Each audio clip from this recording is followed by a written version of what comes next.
YouTube channel देख रहे हैं। मैं इमरान खान। अभी मोहसिन नकवी ने जो एक प्रेस कॉन्फ्रेंस की, अब वो एक तकरीब में खिताब था मुसाफिरों से ऑफ द रिकॉर्ड बातचीत की बुनियाद पे बढ़ रही है, उसका रोला पड़ा हुआ था। और मेरा डीजीआई भी आ रहा है, उन्होंने भी बातचीत बढ़ाया करेंगे। जरा पहले आप लोग बात देख लीजिए। एक तो मैं आपको बताऊं, उसकी वो साइड है जहाँ पे वो बताते हैं कि हमने इतने ऑपरेशन किए, इतने दहशतगर्द मार दिए, सिक्योरिटी फोर्सेस के इतने लोग शहीद हो गए। जो सूरत हाल है, बहुत ज्यादा तफसीलात में जाते हैं। इजाफे के हवाले से मोटी बात यह है कि पाकिस्तान दहशतगर्दी से लगातार बढ़ाते फहरिस्त में सफे अव्वल पर है। कीमत में 44 यानी दुनिया में कोई और ऐसा मुल्क इस खित्ते में तो खास तौर पे नहीं है पेट्रोल की कीमत जो दहशतगर्दी में पाकिस्तान से ज्यादा मुतासिर हो। इस तरीके से पेट्रोल इस वक्त दहशतगर्दी की सूरत हाल ये है रोजाना बढ़ाते हैं। पाकिस्तान के हालात अफगानिस्तान बढ़ गई, इराक बढ़ गई, शाम रोजाना कभी यमन बढ़ाते हैं और इस तरह के दीगर जो ममालिक मुतासिरा ममालिक हैं जहाँ पे बहुत ज्यादा लड़ाई हो रही है, बढ़ाते हैं। कभी आप सूडान भी समझ लीजिए, तो वो पाकिस्तान के हालात उन ममालिक से भी बदतर है दहशतगर्दी के मामलात में। तो पाकिस्तान पहले उन्होंने कम आगे बढ़ गया, दहशतगर्दी के मामला बहुत ज्यादा फैल गए पाकिस्तान और पाकिस्तान की सिक्योरिटी फोर्सेस और पाकिस्तान की इंटेलिजेंस एजेंसीज का पूरा ऑपरेटर तरीका रह गया इसमें नाकाम काटने का। कामयाबी होती है तो आज हम दहशतगर्दी इसलिए कर रहा हूं कि जो ममालिक की फहरिस्त में सबसे आगे ना हो, वो लगभग 80 रुपए से ज्यादा। इसके ऊपर बात की तो इस पे वो बहुत डिटेल्स हैं, वो आप पढ़ सकते हैं जाके। टैक्सेस लेंगे, जो मोटी बातें हैं मैं आपको बताता हूं, प्रोडक्ट के ऊपर डीजीआई लेवी की बात में आप मोहसिन नकवी ने जो स्टेटमेंट दिया वो उनकी जाती राय है। आप एक्चुअली मुनाफा कमा रहे हैं पाकिस्तानियों की जेबों पे टैक्स डाल रहे हैं। नकवी की ना कोई जात है, एक तरीका रह गया है मौजूदा सरकार के पास पैसे इकट्ठे करने का। बिजली महंगी करो, गैस वो सिर्फ और सिर्फ फील्ड मार्शल आसिम मुनीर के साथ ताल्लुक और ज़रूरियात की वजह से महंगा कर दें। मिसाल के तौर पे जो लोग गाड़ियों के ऊपर ट्रैवल करते हैं एक शहर से दूसरे शहर में, वो बने रहते हैं, उन्हें इस बात का अंदाजा है। बहुत सारी चीजें वो पाकिस्तान में आप ये समझ लें वजीर आजम से ज्यादा इख्तियारात वो टैक्स दिया करते थे मोहसिन नकवी के पास हैं। उनमें दो एक सियासी नुक्ता नजर हो या बाकी चीजें हुआ है। आसिम मुनीर की हर जगह पे नुमाइंदगी बाद से लेकर अब तक तो कई जगहों पे कहा वो आसिम मुनीर ने ही कहा और यही समझा हुआ है। अगर मोहसिन नकवी अपने से चार जुमले बोल देता तो नून लीग लितर मार मार तबाह कर पैसे इकट्ठे करने के वो तरीके लिए जा रहे हैं कि जो माजी में किसी और की है नहीं होता, अल्फाज किसी और आवाम को रिलीफ दिया जाता था और कोशिश की जाती थी कारोबार में से पैसा निकाला जाए, भी नहीं की। कारोबार तो पाकिस्तान में चल नहीं रहा। गवर्नेंस के मामले में कैसे निकालेंगे ने कहा कि गवर्नेंस इंतहाई अहम और संजीदा मौजू है। मैं अभी देख रहा था इंडिया में जो एहतजाज हो रहा है नहीं रह सकती, गवर्नेंस कैसे लानी है, कौन सी इस्लाहत करनी है, जो नई जनरेशन है, नौजवान है, ये फैसला सियासी जमातों और सियासतदानों ने बड़े पैमाने पर निकले हुए हैं। फिर सियासतदानों और रहनुमाओं से लड़ाई होती रही, दूसरे दिन भी फिर राहुल गांधी जो है उनको इस तरीके से उठा के वहां से निकाला गया। कंफ्यूज करने की जरूरत नहीं है, वो मनाजिर भी सबने देखे। नरेंद्र मोदी के पीआर साहब आप घर के बाद वो एहतजाज करने के लिए पहुंचे या रहनुमाओं को और जो नौजवानों के साथ आप एक सरकारी मारामारी हुई, हाथापाई हुई, ये सारे मनाजिर हमने देखे करनी चाहिए आपको। लेकिन मजे की बात ये है कि पाकिस्तान के अंदर वो चुप करके वहां पे सर फेंक जो पाकिस्तान में सिक्योरिटी का काम है, आप जाए जाके अपना सिक्योरिटी का कत्लेआम हो, वहां पे लगातार दहशतगर्दी बढ़ रही है। बजाय इसके कि आप हमारे सवालों के जवाब जो सहाफी जस्टिफाई करते दे रहे हैं कि मुल्क कैसे चलाना है कैसे नहीं चलाना, तशद्दुद भी वो नवाज शरीफ खुशखबरी बना कर पेश करते हैं कि जनाब इतने बंदों के सर खोल दिए गए, इतने तय कर लेंगे इन्होंने मुल्क कैसे चलाना है। आप मेहरबानी करके सिर्फ अपना काम करें, आपको तशद्दुद के मारे थे, आप कौन होते हैं कि आप मुदाखलत करें, उनका मजाक उड़ाते रहे। मुताबिक शऊर की तारीफ वो आज भारत में नौजवानों के एहतजाज और लाठी चार्ज को दुनिया का सबसे बड़ा जुल्म करार दे रहा है। जो सवाल करता है उसको और वो नरेंद्र मोदी के खिलाफ बयानियां बना रहे हैं और वो कह रहे हैं भारत में इनकलाब आ रहा है, नरेंद्र मोदी कश्मीरियों के शऊर की तौहीन आपके सामने है, जिन्होंने पाकिस्तान में गोलियां चलने को कभी जुल्म नहीं कहा। इसी तरह ईमान मजारी का शऊर आपके सामने है, चलने को जुल्म जितने सहाफी जिन्होंने सवाल उठाने की जुर्रत की उनके साथ क्या हुआ है, जो सवाल नहीं उठा सकते वो अपने मुंह से रोज करने वालों के साथ मजबूर हैं पाकिस्तान में रहते हैं।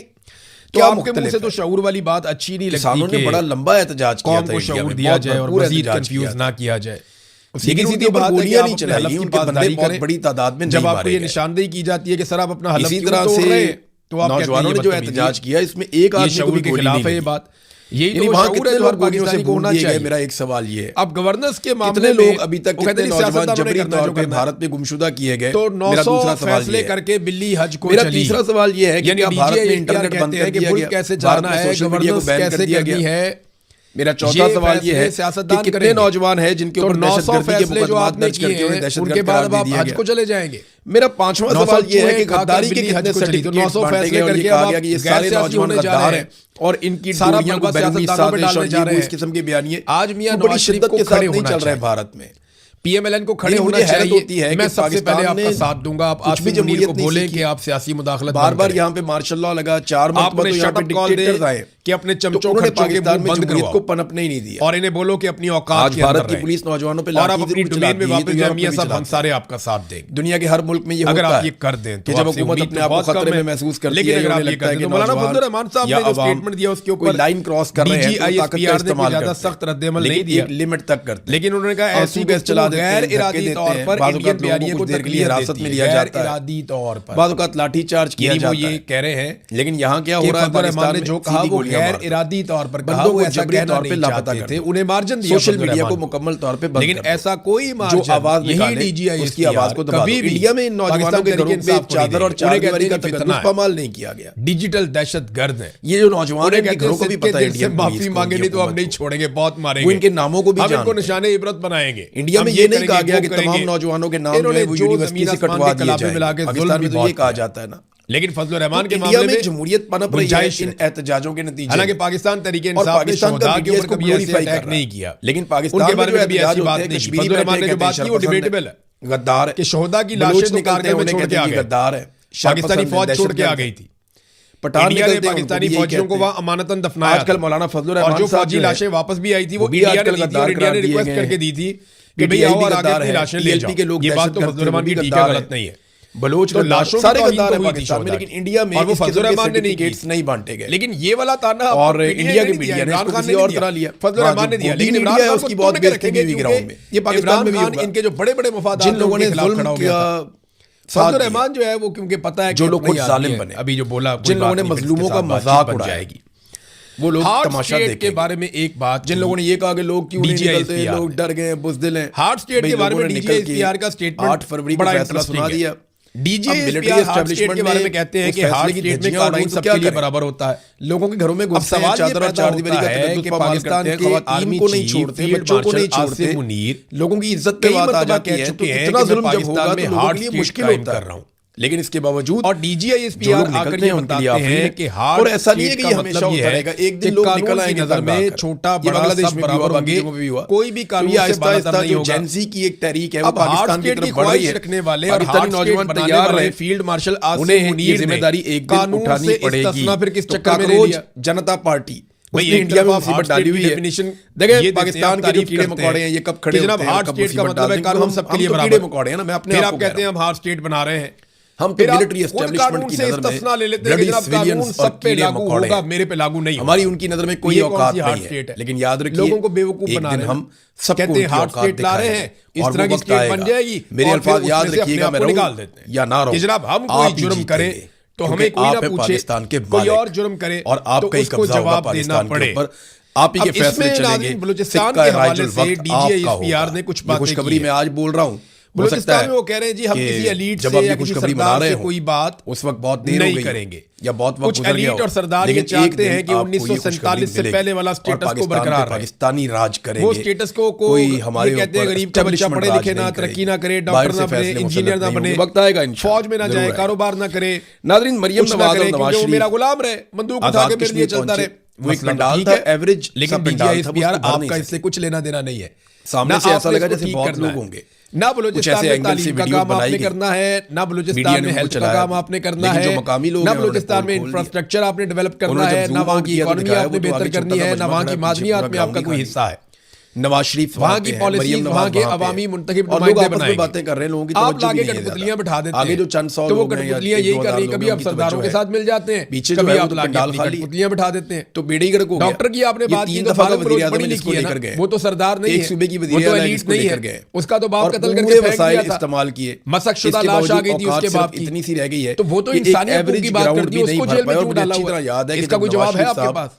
परवेज मुशर्रफ के दौर में वो जो बाकी लोग हैं जेलों के अंदर, जो पढ़े लिखे लोग हैं, प्रोफेसर हैं, जिन्हें जबरी तौर पे लापता किया है, एक बंदे के सीने के साथ दूसरे बंदे की क्या लगी हुई होती थी, सहाफियों को वहां जबरी तौर पे लापता कर दिया जाता है, जो आदमी बोले सवाल उठाए निशानदेही करे उसे वहां पे गायब कर दिया जाता है, सरदारों का सिर्फ बहाना है। जब इन्होंने बयानियां बनाया, सरदार चाह रहे हैं कि हमें तब स्मगलिंग की इजाजत दी जाए, हम तेल स्मगल करें, हमें परमिट जारी किए जाए, उन्होंने बूट को इज्जत दी, हम जो है यहाँ पे अब तक आप हालत मंशियात स्मगल करें, नवाज शरीफ परमिट जारी किए जाए, एक बहुत बड़ा एतराफ किया स्टेटमेंट उनका ये है कि परमिट होते हैं, अगर हम यहाँ पे इलेक्शन जीत जाते हैं तो मैं शाबाश परमिट जारी किए जाते हैं, तो पहली बात सुना डी साहब आपसे वजीर आजम। और दूसरी बात ये है कि जितना बॉर्डर है, एक तो इसमें आप बलूचिस्तान और अफगानिस्तान मुझे वजीर आजम बनाने का काम बनाया नहीं आप लोग, खैबर पख्तूनख्वा और अफगानिस्तान का, दूसरा नवाज शरीफ ने ये बात का एतराफ कर लिया कि अब फौज बैठी हुई है, तो जहां जहां पे एतराफ कर दिया कि ये शहबाज शरीफ के इलाकों में मैंने खुद आपको तस्वीरें और वीडियोस दिखाई है, मैं वहां पे खुद गया हूं और मिलिट्री एस्टेब्लिशमेंट के साथ के साथ वो एक पेज पे और उनके साथ सारी मंशियात लगी हुई है, लिहाजा फैसले मिलिट्री एस्टेब्लिशमेंट ने करने हैं या शहबाज शरीफ ने करने हैं, इतना करीब हो रहा है, मेरा जोर नहीं चलता, सामने मोर्चे में फौज बैठी हुई है, एफसी बैठी हुई है, अपनी बेबसी का ये नीचे सारी मंशियात लगी हुई है, अगर मैं आजाद कश्मीर का वज़ीर आज़म बनना भी चाहूं या मेरी ये ख्वाहिश भी है आपकी, तो मेरा ये बस में नहीं रेंज के अंदर, मेरा जोर नहीं चलता, मुझे एस्टेब्लिशमेंट और एस्टेब्लिशमेंट का जो सबसे बड़ा कर रहे हैं ये वाला सारा, ये दोनों मिलकर मुझे कारोबार कर रहे हैं, बना सकते हैं आपकी नाक के नीचे ये काम हो रहा है, तो आपकी 3 दफा वज़ीर आज़म रहने वाले का ये अंजाम, आप खुद ये काम करवा रहे हैं, और वो लोग जो जराइम पेश है वो तो सारे लश्कर बना के साथ में इलाके का, तो ये छोटे से खित्ते का छोटे से मुल्क का वज़ीर आज़म बनना चाहता है, डाल दें कभी इस पे डाल दें, कभी बनने की ख्वाहिश इतनी है। एक और चीज मेरे ख्याल में अपने गिरबान में झांकना पड़ेगा, ये खानदान अपने घर से बाहर इक़्तिदार देखने नहीं चाहता, आराम से डीजीएसपीआर ने एक स्टेटमेंट दिया, वज़ीर आज़म पाकिस्तान है, बेटी वज़ीर आला पंजाब है, बाकी सारा खानदान एडजस्ट किया हुआ है, नायब वज़ीर आज़म जो है डीजीएसपीआर कहते हैं कि बलूचिस्तान में जानबूझकर बदअमनी का तासुर फैलाने की कोशिश की जा रही है, वहां पे जाके मैं वज़ीर आज़म बन जाऊं, दहशतगर्दी का तासुर फैलाने की कोशिश की जा रही है, दहशतगर्दी इतनी नहीं है, हालात इतने खराब नहीं है जितना तासुर फैलाया जा रहा है, में हिस्सा नहीं देना चाहते, इन्हें लगता है इन्हीं का खून ऐसा है, हमारे स्टेटमेंट आप जिसे मसनद पे बैठना के लोगों के स्टेटमेंट आप छोड़ दें, वहां के सरदारों के स्टेटमेंट आप छोड़ दें, कश्मीर में 50 के करीब लाशें गिरी, इंटरनेशनल मीडिया को छोड़ दें, आप सिर्फ जो डेटा है उसके ऊपर बात कर दें कि क्या इससे ज्यादा दहशतगर्दी कहीं और हो रही है, का इजहार किया है, वो पूरी ट्रेन पे कब्जा कर लेते हैं, पूरे शहर को खाली करवा लेते हैं, हर ख्वाहिश जब दिल करता है पुलिस की गाड़ियां छीन लेते हैं, जब दिल करता है बैंक खोलते हैं, वहां से पैसा लेकर चले जाते हैं, तो नाज़रीन जिस सड़क के ऊपर 15 साल में रोक के उन्हें आग लगा देते हैं, 13 साल से जब दिल करता है लोगों को अगवा कर देते हैं, और पुलिस वालों को भी अगवा करके ले जाते हैं, लेविस वालों को भी अगवा करके ले जाते हैं और उन्हें कत्ल करके 2008 के बाद से अगर आप देख लें तो सिक्योरिटी पहुंचती भी नहीं उनकी हिफाजत के लिए, पीएमएलएन की, तो अगर इन सारी चीजों को प्लस और माइनस पीटीआई को लगभग 1 साल के लिए हुकूमत मिली, ये आईना दिखाया जा रहा है, उसके बाद उनकी वफाकी हुकूमत खत्म हो गई और वहां पे साजिशें शुरू हो गई। इसी तरह तो लगभग जो उन्होंने अपनी हुकूमत एंजॉय की, जो लगता है कि उनके पास वो हुकूमत का सही टाइम था, वो 1 साल था, करते थे ना उनके बारे में उस दौर के 2 साल टोटल उनके पास मिलाकर आप कर इस तरह के लोग जो हैं, लेकिन वो ये स्टेटमेंट दिया करते थे, ऐसे तकरीर करते थे, वो इसी तरह से बात करते थे जनाब, जैसे वहां पे कभी फैलाई जा रही है, वहां तो हालात सारे जिस तरह वो मसाइल गिनवाते हैं, ये तो तासुर बनाया जा रहा है, ये भी नहीं बना, वो तो हमारे कंट्रोल में है, वो भी नहीं किया, हमारे भाई हैं, किसने करना था, हम सारे इकट्ठे हैं, इमरान खान को 1 साल मिला कश्मीर था, हम जनाब लड़ेंगे, 13-14 साल तो आपके पास पर मुकम्मल कंट्रोल है और हमेशा से मिलिट्री एस्टेब्लिशमेंट के पास है। हो गया अगर कश्मीर में एयरपोर्ट्स नहीं है, मोटरवेज नहीं है, सारी सहूलियात नहीं है, जो 38 उनकी डिमांड्स हैं उनमें ज्यादातर वो हैं जो उनके इंफ्रास्ट्रक्चर के बारे में है, उनके लोगों के बारे में, उनकी डेवलपमेंट और तरक्की के बारे में है, और ना पाकिस्तान 2 टुकड़े, अगर वो सब कुछ उन्हें नहीं मिला तो उसके लिए रिस्पांसिबल तो वही जमातें हैं ना जो वहां पे इक़्तिदार में रही हैं। ऐसा लगता है कि आंखें बंद हैं, आप 1 साल वाले इमरान खान के खाते में डाल देंगे सारा कुछ, तो ये ऐसे तकरीरें कर रहे हैं जैसे अपोजिशन है, बिलावल वहां तकरीर करता है, ऐसा लगता है कि बिलावल उन्होंने रियासत से वफादारी का हुकूमत बिलावल की है कि जनाब रियासत से वफादार पिछले जितने अरसे में ये सारा कुछ हुआ, जो खेल खेला गया वो बिलावल की हुकूमत ने खेला, में कहा कि ये बड़ा क्लियरली वो बताता है कि ये जो मार कुटाई हुई बिलावल की हुकूमत ने रहना है, कलदम करार दिया बिलावल की हुकूमत ने, रियासत से वफादारी होती है, लोगों का कत्लेआम हुआ बिलावल की डेफिनेशन है, कोई तारीख के सरों पे नाम रखा गया बिलावल की हुकूमत में रखा गया, रियासत से वफादारी का फर्ज है कि फोर्सेस बुलाई गई, जुल्म और बर्बरियत की गई, ये सारा कुछ बिलावल के दौरे हुकूमत में हुआ है। वफादारी का तकाजा ये है कि बिलावल वहां पे बड़ी चालाकी से अपोजिशन लीडर बनने की कोशिश करता है, हुकूमत उसकी है, किसी और की अपोजिशन बनाकर पेश कर रहा है, लोग जनाब जुल्म के खिलाफ बात लोगों को बेवकूफ समझते हैं, कश्मीरी बहुत समझदार है, जो बड़े लिखे हैं अपनी रियासत का, उन्हें शऊर भी है, उन्हें अंदाजा है कि उन्हें बेवकूफ बनाने आए और कोई चक्कर नहीं, जो मारा जाता है उसकी लाश छुपा लेते हैं। अगर कश्मीरियों को अपने वोट से फैसला करने का हक मिल गया तो याद रखिएगा इन दोनों जमातों की जनाब आपने ये जब्त की खिलाफवर्जी की है जो इनके हालात कर लेते हैं। क्या रियासत ने सिर्फ एक पॉलिसी और कुछ नहीं है? फिर एक रेड लाइन इमरान खान साहब की बहनों ने अब जवाब दिया, डीजीआईएसपीआर पहली मर्तबा नारीन खानम भी आई, हलीमा खानम भी आई, डीजीआईएसपीआर की जो उनका एक मुतनाज़े बयान है, ऐसा लगता है कि नारीन खान सोचा हुआ था कि मैंने प्रेस ब्रीफिंग दे दी है, उसके अंदर कोई इतनी खास चीज नहीं थी, तो हलीमा खानम ने कहा कि ऐसा लगा कि नए सूबे बनाने की जो प्लानिंग है वो फील्ड मार्शल आसिम मुनीर के दिमाग की पैदावार है, वो बगैर वीजे के मोदी को पाकिस्तान बुला सकते हैं, तो बिल्कुल नए सूबे बनने चाहिए, मैं इसका हमायती हूँ। आप नवाज शरीफ की बेटी से पूछें जो बताती बुनियाद थी के ऊपर छोटे कि इसको इंडिया से शालें भेजी गई हैं, और वहां पे मेरी बहन ने घर में बैठकर बात की थी, वो पब्लिश नहीं किया था। टैक्सेशन का हम 3 औरतें खड़ी हैं जिनके केसेस लगाने लगा दो, करने का नहीं है। क्या कर लोगे? बाहर ही दोगे ना। पाकिस्तान में अवामी ज्यादा से ज्यादा हम नहीं करते, हुकूमत हम आनी शहादत चाहिए कबूल कर लेंगे और वो हम सारे अपने भाई के साथ खड़े हैं, अपने फैसला मुल्क के लिए खड़े हैं। इंतजामी ये अलीमा खानम ने कहा। किस किस जगह पे अच्छा, बनाने जो बात बुनियादों नौरीन पे खानम बनाने ने कही, और फिर इस फैसले उन्होंने भी एक बात की। देखिए, उनका बेटा भी जेल में है, लेकिन ये और वो भी अब बोलना शुरू हो गए हैं। मेरा बेटा मिलिट्री कोर्ट की वजह से जेल में है। ये कलभूषण जिसने हजारों पाकिस्तानियों को मारा, फौज के साथ तो आप कोऑर्डिनेट कर सकते हैं जनाब। आपको भी अगर इसके अंदर कोई इनपुट देनी है तो आप दे दें, बतौर इदारा आप भी मौजूद हैं। वो कहते नहीं कुलभूषण यादव जिसने हजारों पाकिस्तानियों को मारा, बाकी उसको अपील का हक दिया गया स्टेट के लिए। लेकिन मेरे बेटे हसन न्याजी को अपील का हक नहीं दिया गया। वो बहुत बड़ी ज्यादती है, हुकूमत को करना चाहिए कि हसन न्याजी को अपील का हक नहीं दे रहे, तो डीजीआई और कुलभूषण यादव को सारी जो भी अपील का हक दिया जा रहा है। नाज़रीन, एक और चीज मैं आपके सामने रखता हूं, और कश्मीर के एहसन इकबाल ने ये दावा कर दिया सबसे लाडला बच्चा है कि क्योंकि ये खबर चली थी और इस खबर में बताया गया था कि जो ऑरेंज ट्रेन है, कि जो ऑरेंज लाइन है, जिस वक्त ये एक्चुअली जो स्टेटमेंट दिया था, ये शंबर जैदी साहब ने गिर रही है। आज क्या हुआ? उन्होंने कहा ये सी पैक के जो पैसे थे उनमें से आपने, तो जब लगातार आजाद कश्मीर में लाशें गिर रही है तो फिर आप कैसे ये कह सकते हैं जनाब के मकबूजा? एहसन इकबाल साहब ने कहा जी आपकी इतला के लिए अर्ज है लाहौर में कैसा लाडला बच्चा है जिसको लगातार आप मारते चले जा रहे हैं, 100 के करीब बल्कि वो 100% पंजाब हुकूमत ने अपने पैसों से और बजट से बनाई थी। चैप्टर है पूरा, उन्होंने एहसन इकबाल का झूठ पकड़ा गया और ये हकायक उन्होंने गिनकर बता दी कि ये बंदे यहाँ पे शहीद कर दिए गए सिक्योरिटी फोर्सेस की जानिब से। सबसे पहले तो आप कह रहे हैं अभी भी वो लाडला बच्चा है, तो कैसा लाडला बच्चा? दूं कि पाकिस्तान यानी पानी पाकिस्तान का वहां से आता है, बिजली का इंतजाम पाकिस्तान का वहां से होता है, हमारे डैम्स उन पानियों से भरते हैं। वो कश्मीर हमारी शारक है, किसी वजह से है टेक्निकली, 15 दिन के और बाद आप उन्हें हमेशा ताने देते रहते हैं कि जनाब हमने तुम्हें ये दिया, हमने तुम्हें वो दिया। लेकिन इन्होंने सोचा है कि उन्होंने आपको क्या दिया? उन्होंने आप पे भरोसा किया और आपके साथ है पेट्रोल शामिल हुए, आपके साथ खड़े हुए, उन्होंने कुर्बानियां दी। 4 दिनों में कुर्बानियां दी, लगातार कीमत बढ़ाते वो कमांडर फारूक की मिसाल मैंने आपको बताई पिछले व्लॉग्स के अंदर। तो नाज़रीन, आसिम मुनीर की और डीजीआई एसपीआर की बातें सुनकर ना एक बात तो मुझे समझ आई, तो ये इस तरीके से पेट्रोलियम मसनूआत की कीमतें बढ़ा रहे हैं। आपको याद है बढ़ाते हैं तो ये खबर नहीं आती 30 रुपए बढ़ गया, 20 रुपए बढ़ गई, होता ही रहता है। रोजाना कभी 10 रुपए बढ़ाते हैं, तो इनका साबुन बढ़ाते हैं, कभी इससे कम या इससे ज्यादा बढ़ाते हैं, साबुन बहुत कभी 7 रुपए बढ़ाते हैं, कभी 6 रुपए बढ़ाते हैं। हम आपको 4 साल पहले बता रहे हैं थोड़ी थोड़ी करके ये सिस्टम पेट्रोल की कीमत अभी मेरे ख्याल में 6 रुपए और बढ़ाई है। ये निजाम चल ही नहीं सकता। एक दिन पहले उन्होंने कम की थी, इतनी नफरत के साथ एक दुकान नहीं चल सकती जितनी नफरत से आपने मुल्क चलाने की कोशिश की। जब बढ़ाते हैं तो आपको बहुत ज्यादा पहले बढ़ाते बताया हैं, था, आज भी बता तो अब ये एक तरीका रह गया पहले ये आवाम बात की कह जेबें चुका था और मैंने आपसे कहा था कि पल्ले मैं जेबें काटने की बात और इसलिए कर रहा हूं टीम कि जो नाकाम हो लेवी चुकी है वसूल की जा रही है, वो ढूंढ रहे हैं कि वो मलबा लगभग किस पे 80 रुपए से डालना जायद है। तो ये मलबा डाल के भागने की कोशिश बड़ी करेंगे। मिकदार में मेरी गुजारिश है, खड़े हो जाएं इनके खिलाफ के ऊपर। इन्होंने आपको ब्लैकमेल किया, के बद में आप लेंगे दीवार के साथ लगाया, आपको केसेस से और इमरान खान से डराया। एक्चुअली मुनाफा कमा रहे हैं, खड़े होना पाकिस्तानियों की चाहिए, जेबों पे डाल रहे हैं। आपको बोलना चाहिए कि तुम लोगों ने रह गया है सारे सरकार के पास पैसे इकट्ठे करने का, हमारे खाते ना डालो ये सारी रकम। मियां सबको खड़े होना चाहिए, खड़े हो जाए कौम और ज़रूरियात जिंदगी को महंगा, बहुत सारी चीजें मिसाल के तौर पे जो और वो मियां साहब को लगेगा कि पहली मर्तबा ट्रैवल करते हैं, लोग उनका खुलकर साथ दे रहे हैं जब वो हक के साथ खड़े, उन्हें इस बात का अंदाजा है, वरना नहीं कि जो कम से कम ऐसे खड़े हो जैसे इमरान खान खड़ा है। जब आप पहले वो टैक्स दिया करते थे बहुत इमरान खान ने जो आखिरी उनमें 200 की गई कुछ अर्सा पहले वो भी मुस्तरद कर दिया, इजाफा हुआ है। इमरान खान साहब से कहा गया ऑपरेशन के बाद से ये मुतालबा है कि जनाब आप यहां से अस्पताल जाएं, 400% का भी इजाफा हुआ है। टोल टैक्स ज्यादा शोर ना मचाएं। तो ये पैसा पाकिस्तानियों की जेबों से जा रहा है। अब पैसे इकट्ठे करने के वो तरीके ढूंढे जा रहे हैं। आपने क्या करना है, कैसे करना है, जो माजी में यानी अच्छे बच्चों की तरह हमारे साथ, यानी आवाम को रिलीफ दिया जाता था और कोशिश की जाती थी कारोबार में से पैसा निकाला जाए। और उसके बाद से अब कारोबार तो पाकिस्तान में चल नहीं रहा, साहब की सेहत पैसा कैसे निकाला जा रहा है कि गिर रही है, और झूठ इनकी जुबान के ऊपर। 4-5 अलग मैं अभी देख रहा था इंडिया में जो एहतजाज हो रहा है, जिसको जेनजी एहतजाज कहते हैं, अलग अलग जर्नलिस्ट यानी जो के साथ ये बात कर नई जनरेशन है, नौजवान है, जो स्टूडेंट्स हैं, वो एहतजाज कर रहे हैं। बड़े पैमाने पे वो निकले हुए हैं, इमरान और खान वो के अपने ब्लड प्रेशर हुकूक मांग रहे हैं। पहले दिन भी लड़ाई होती रही, दूसरे दिन भी, फिर राहुल गांधी जो है उनको जिस तरीके से उठा के वहां से निकाला गया, कुछ ऐसा जो अपोजिशन के लीडर है, वो मुनाज़िर भी सबने देखे, नरेंद्र मोदी के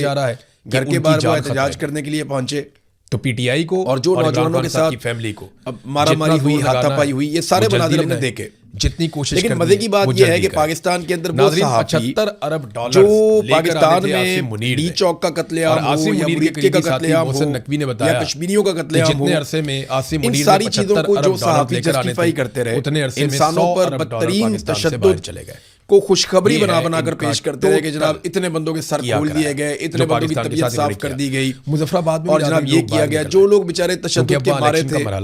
जो जख्मी थे, उनका मजाक उड़ाते रहे, सड़कें बंद कर दी। तो वो आज भारत में नौजवानों के एहतजाज और लाठी चार्ज को दुनिया का सबसे बड़ा जुल्म करार दे रहे हैं। कोर्ट वाले भाइयों को अकेला और वो नरेंद्र मोदी के खिलाफ एक बयानिया बना रहे हैं और वो कह रहे हैं भारत में इंकलाब आ रहा है, नरेंद्र मोदी उसका रास्ता रोक रहा है, वो कितना जालिम है। जिन्होंने पाकिस्तान में गोलियां चलने को कभी जुल्म नहीं कहा, लाहौर में जो लोग निकले वो इंडिया के अंदर लाठी चलने को जुल्म कह रहे हैं। देखिए पाकिस्तान में और भारत में जो डीलिंग है खवातीन को भी गिरफ्तार कर दिया गया या एहतजाज करने वालों के साथ, मैं कश्मीर की बेटी हूं, कहता मैं कश्मीर का बेटा क्या मुख्तलिफ, तो जो कश्मीर के अंदर उनको गोलियां मार रहे हैं, बड़ा लंबा एहतजाज किया था इंडिया में, बहुत भरपूर जो असल कश्मीरी है वो दहशतगर्द बना दिए, लेकिन उनके ऊपर गोलियां नहीं चलाई, उनके बंदे बहुत बड़ी तादाद में नहीं मारे। कहता जी मैं कश्मीर का बेटा हूं, और इसी तरह से वो सारे दहशत नौजवानों ने जो एहतजाज किया इसमें एक आदमी को भी गोली नहीं लगी। यानी वहां कितने लोग गोलियों से भून दिए गए, मेरा एक सवाल ये है, कितने लोग अभी तक, कितने नौजवान जबरी तौर पे भारत में गुमशुदा किए गए, मेरा दूसरा सवाल ये है। मेरा तीसरा सवाल ये है कि क्या भारत में इंटरनेट बंद कर दिया गया, भारत में सोशल मीडिया को बैन कर दिया गया। मेरा चौथा सवाल ये है कि कितने नौजवान हैं जिनके ऊपर दहशतगर्दी के मुकदमात दर्ज करके उन्हें दहशतगर्द करार दे दिया गया। मेरा पांचवा सवाल ये है कि गद्दारी के कितने सर्टिफिकेट्स बांटे गए और ये कहा गया कि ये सारे नौजवान गद्दार हैं और इनकी डोरियां को बैरूनी साजिश और ये वो इस किस्म के बयानिए वो बड़ी शिद्दत के साथ नहीं चल रहे भारत में। यानी मुझे हैरत होती है कि पाकिस्तान ने कुछ भी जमहूरियत नहीं सीखी, बार बार यहाँ पे मार्शल लॉ लगा, 4 मरतबा तो यहाँ पे डिक्टेटर आए, तो उन्होंने पाकिस्तान में जमहूरियत को पनपने ही नहीं दिया। आज भारत की पुलिस नौजवानों पे लाठी जरूर चलाती है, तो यूरोप में भी चलाती है, दुनिया के हर मुल्क में ये होता है कि जब हुकूमत अपने आप को खतरे में महसूस करती है, उन्हें लगता है कि नौजवान में या अवाम फायरिंग की कोई लाइन क्रॉस कर रहे हैं तो वो ताकत का इस्तेमाल करते हैं, और कितना लेकिन एक लिमिट तक करते हैं, आंसू गैस चला देते हैं, धक्के देते हैं, बाज़ औक़ात लोगों को कुछ देर के लिए